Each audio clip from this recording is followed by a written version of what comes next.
Gardien de but, Maury peut-il passer devant Mendy dans la hiérarchie? Après une première CAN au goût d'inachevé en 2019, où il avait abandonné ses coéquipiers pour cause de blessure, Edouard Mendy s'est montré très rassurant à la CAN 2022 surtout après avoir raté les 2 premiers matchs. Cependant, après le sacre du Sénégal en terre camerounaise Cameroun, Mendy a connu une descente aux enfers due principalement à un jeu de pied défaillant. Avec Chelsea, il était finalement devenu une passoire où il encaissait au moins un but par match. Son jeu de pied n'étant pas des meilleurs, le gardien d'Al Ahly Arabie Saoudite rate aussi souvent ses sorties aériennes et a un problème de lecture des transversales.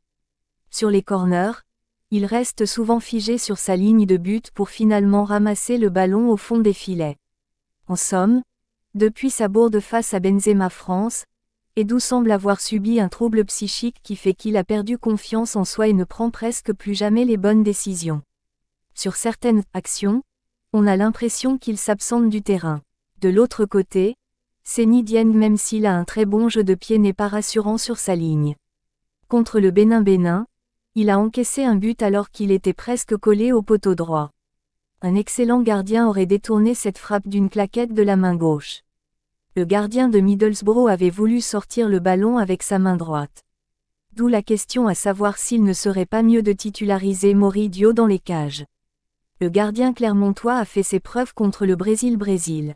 Il a assuré les premières relances face au pressing des joueurs de la Seleção. D'ailleurs, le 3e but est venu de ses pieds suite à actions bien élaborées depuis la défense. Connaissant bien Aliou Cissé, il continuera à miser sur Dudu Mendy Sénégal. Toutefois, le gardien d'Al Ahly devra montrer un visage plus convaincant après son mondial raté où il a été transparent face à l'Angleterre et surtout fautif sur les 2 buts encaissés face aux Pays-Bas.